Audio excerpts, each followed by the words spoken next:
I'm telling you something about the KPN Eredivisie, which is our national FIFA league.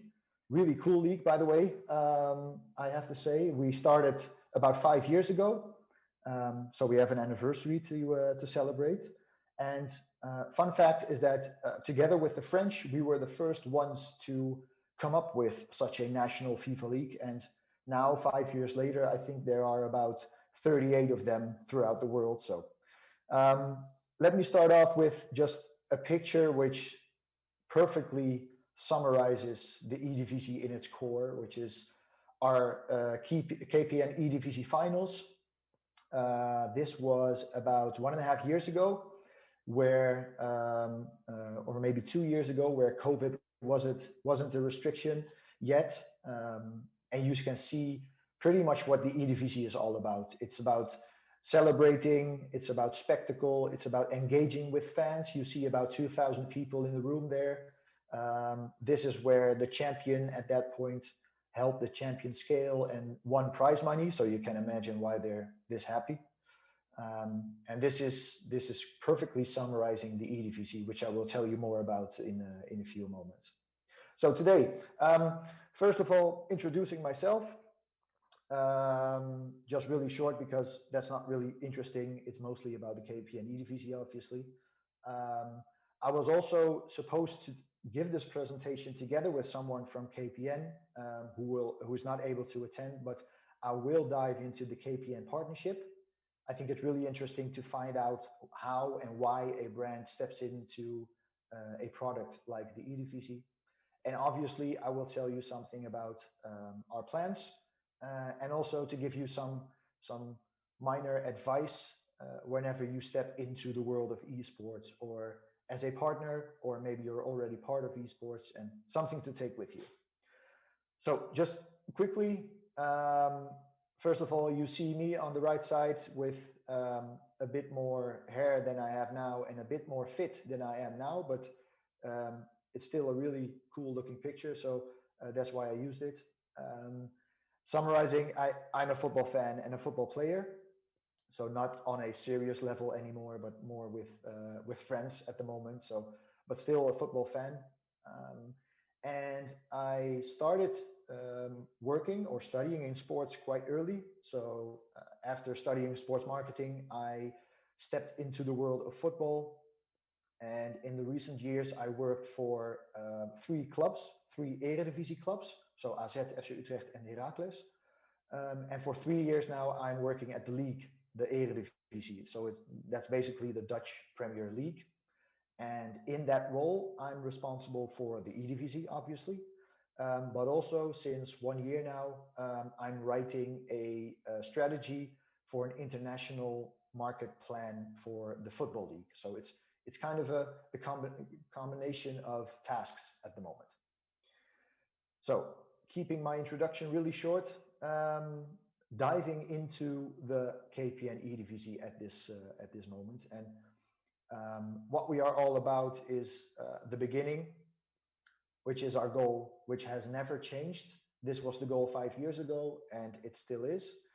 And we are trying to target and reach young potential fans for the Eredivisie, our football league, and our clubs. We have 18 clubs in the Eredivisie, and that's the biggest reason also why these clubs are part of the Eredivisie and want to be part of the Eredivisie, because they can reach potential fans for their club. That's the biggest reason.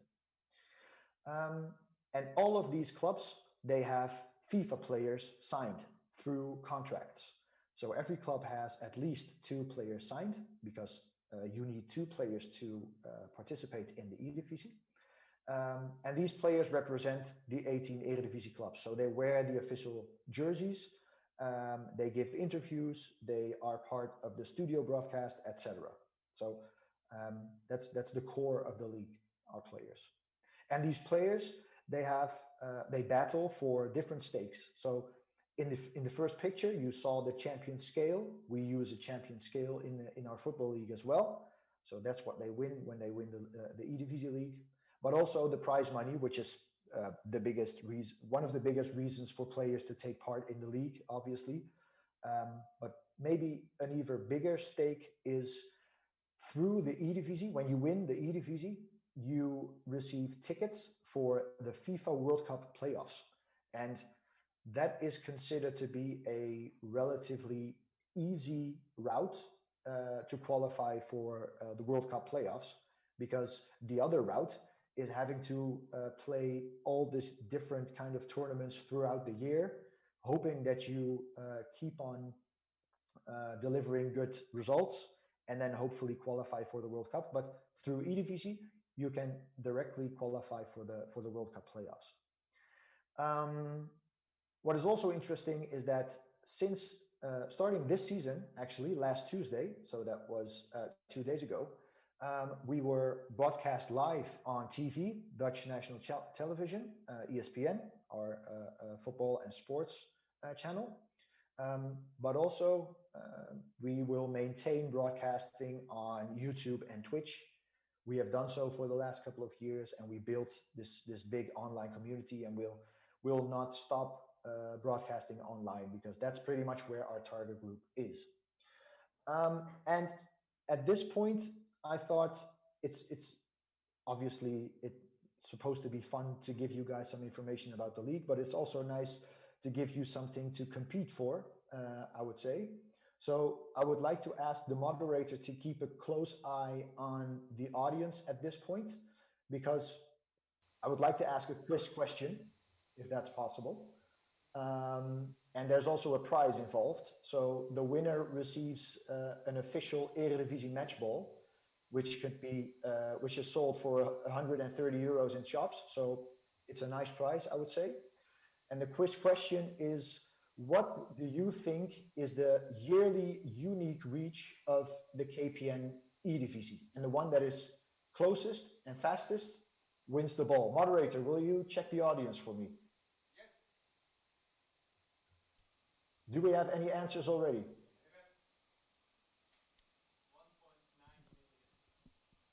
1.9 million. 1.9. Okay, do we have another answer? 5.6. I think we should stop it there, because I heard someone mentioning 5.6. 1.6. Am I right? 1.6. 1.6. Okay, then we should keep on with the answers, because we're not even close. 5.6 I heard. All right, I can imagine why you would mention that. We would need one more answer to give an honest winner. Let's have one other guess. 3.5.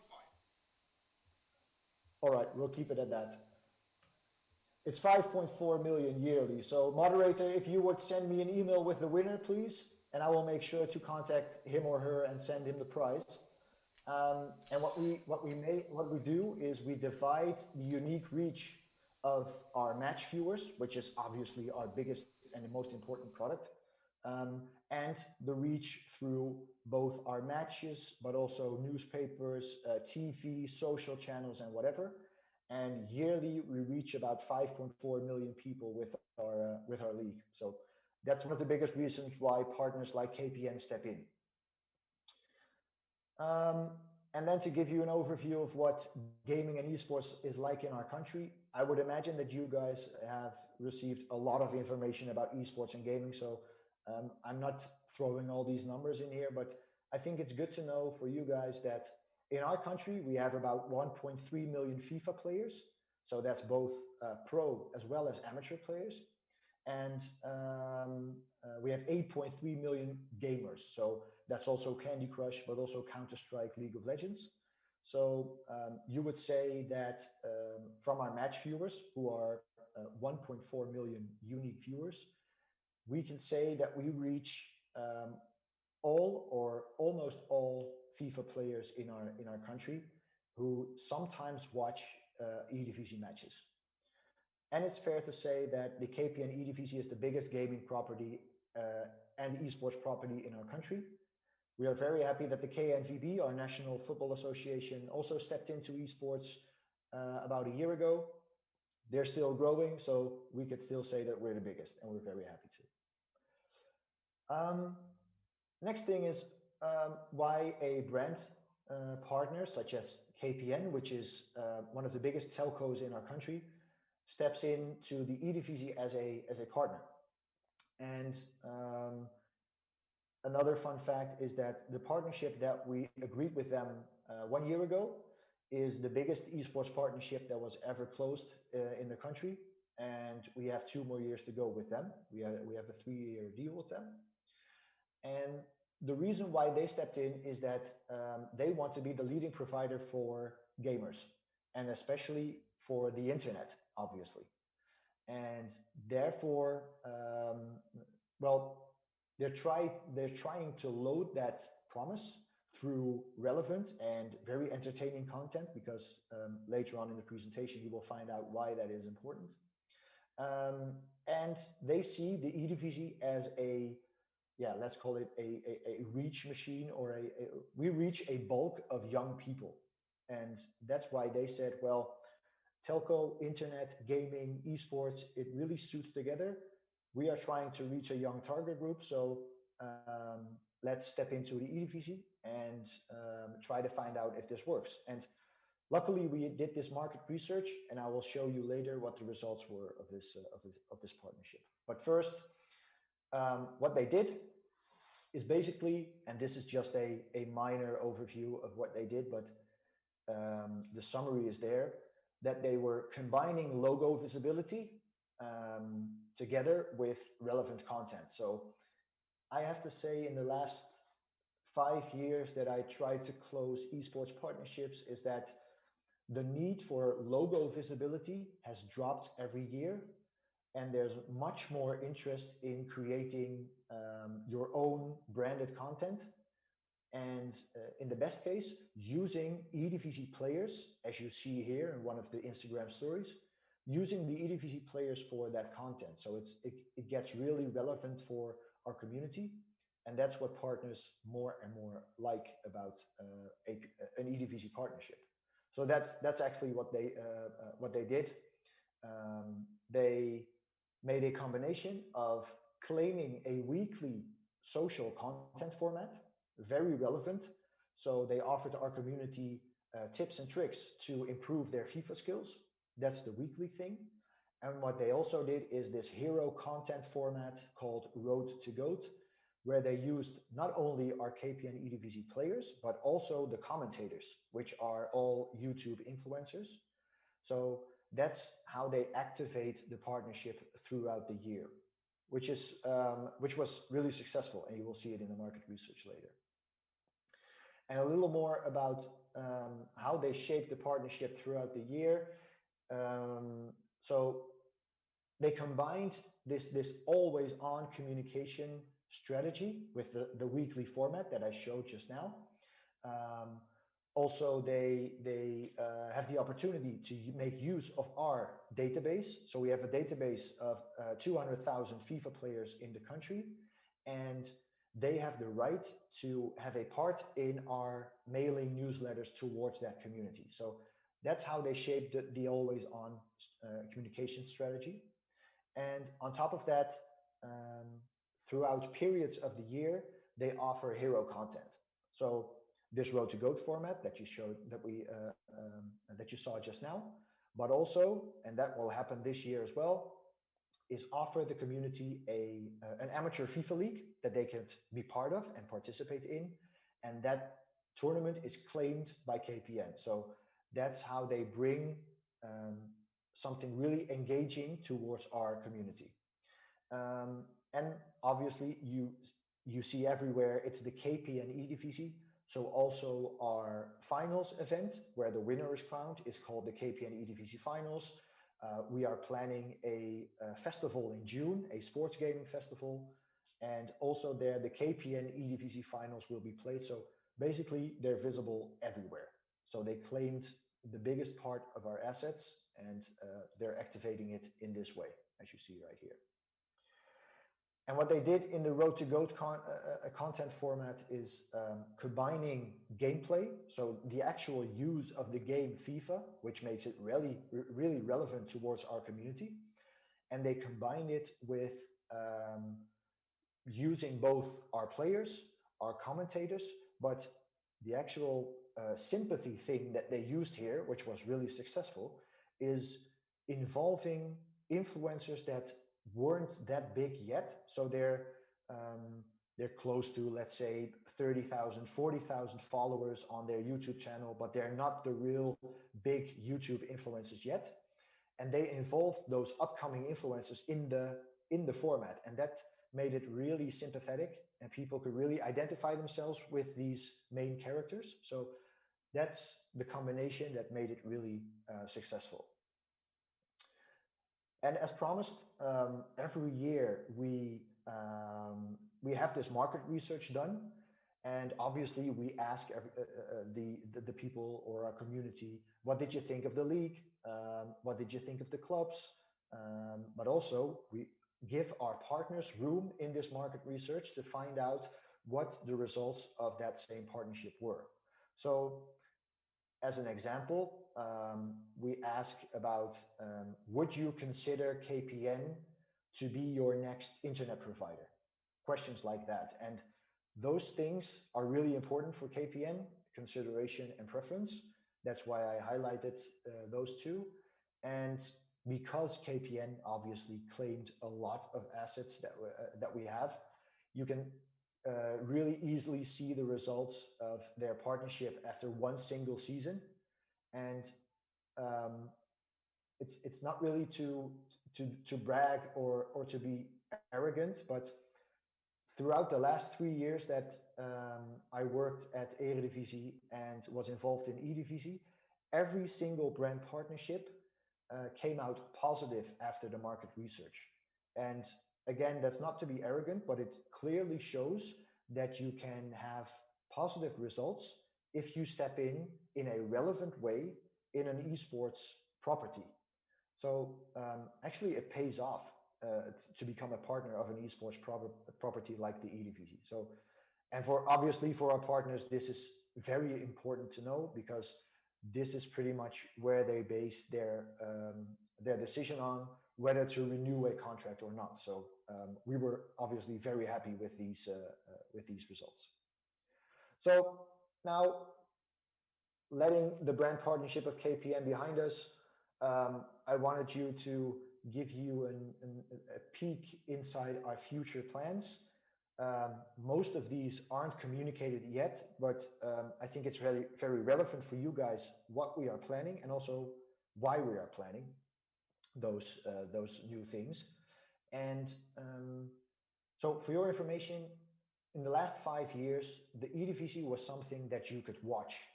It's something that you watch on a screen as a fan or as a community member, and that was pretty much it. You could watch the Eredivisie, you could watch the matches, you could follow us on Instagram, but that's pretty much it.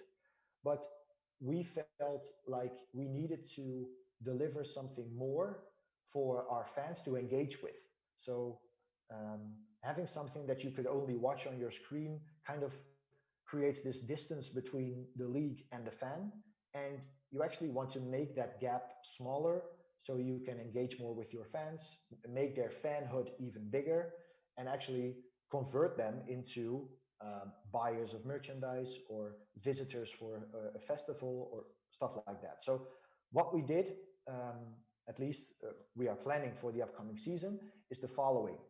So we are increasing from just having a FIFA league to adding 2 more products to our portfolio. So and that's why it's just in text here, because the logos are actually being designed as we speak. So it's really future plan still.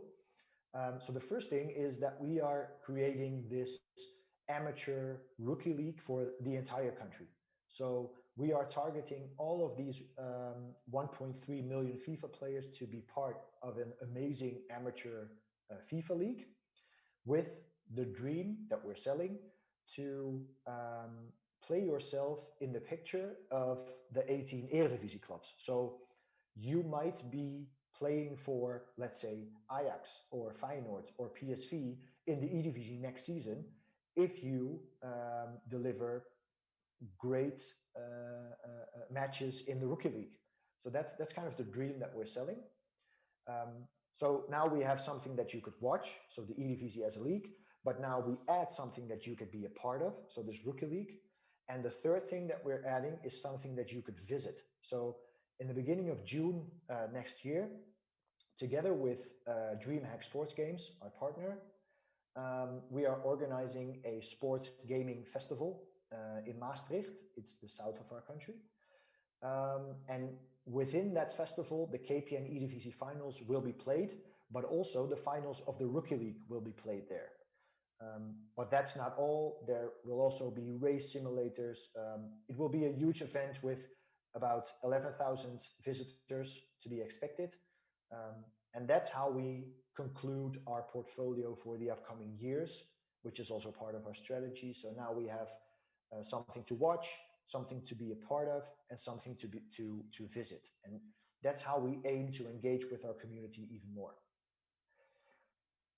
And to finish off, because I see that I'm running out of time, the final sheet that I have for you guys to take with you, maybe towards tomorrow, but also towards the future, whenever you want to step into esports or are involved in esports or gaming, it's the following. And these are just 4 simple lessons that I learned in the last couple of, the last 5 years actually, which are, to me, the most important to be successful in esports and gaming. So the first thing that you should definitely do is accept that we are dealing with a community that is very critical. So they are not afraid to speak out whenever they don't like something. And that's why you should definitely involve expertise. So I was at this esports event about 2 weeks ago. I got this TV ad from Coca-Cola that stepped into gaming and esports as well. And they built this amazing TV commercial where they actually stepped from fighting each other to promoting having fun together. And it looked really good on television, but the community didn't like the story. So that's an example of having to involve expertise before you do something. The second thing is that whenever you offer content or branded content, maybe even more important, is that it should be dynamic and that it has humor in it. Because to give you 2 examples, we did this branded video format with Domino's, which was full of humor, very dynamic, very small commercial messages in it, not too big, and that scored amazing results. And then we had this branded content format together with H&M, the Swedish clothing company, which was very filmic and very professional, and it looked really good, but it was just someone asking questions to some of our players who was sitting on a couch. So it was kind of like an interview setting, and that wasn't dynamic and humoristic enough. So that didn't score that well. And then the last 2 things, what you definitely should not do is, again, overcomplicating or overqualify your messaging. So for this community, this gaming community, it's definitely not necessary to spend 50,000 or 100,000 euros on a content production to make it look really slick. That's not necessary. Our community will also accept just authentic, simple, okay looking content, as long as it's relevant, humoristic, and dynamic. So don't overcomplicate things. And the last thing is, please don't be too commercial. Don't see branded content in gaming and esports like advertising or TV commercials or radio commercials, because that doesn't work. The community will just kick you out because they will not accept it. They are only interested in relevant content, and they do accept some commercial messaging in there, but don't overdo it, please, because that doesn't work. So I see that I'm speaking for a little over 20 minutes, almost 25 minutes, and that's the end of my story. So if there's room for questions, I'm all open, and just shoot. Thank you very much. Applause. Let's see if we have any questions. Anyone? Questions? No? Uh, can you go a little bit deeper on the road to gold, how this hero content works? Yeah, sure. So what KPN did is that they wanted to tell this story from about these upcoming influencers that I spoke about. So these guys were not that big yet, but they had some following. So they were upcoming, and they really wanted to tell this romantic story of the road to GOAT. And GOAT stands for greatest of all times. So it was actually a competition among these upcoming influencers to be the best in all kinds of different areas. So they played FIFA matches, but they also answered quiz questions, and they did all these other things. And at the end, one of them came out as the best, as the GOAT. So it was this storyline of different people trying to compete to become the GOAT.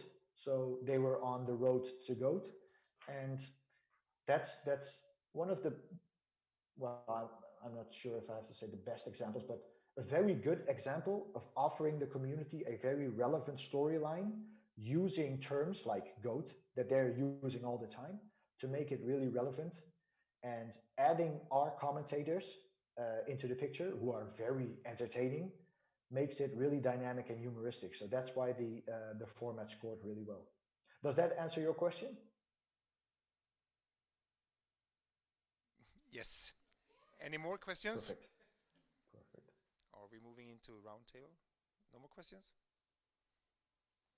Okay. Thank you very much for calling in, and You're very be welcome. safe. And thanks for the attention.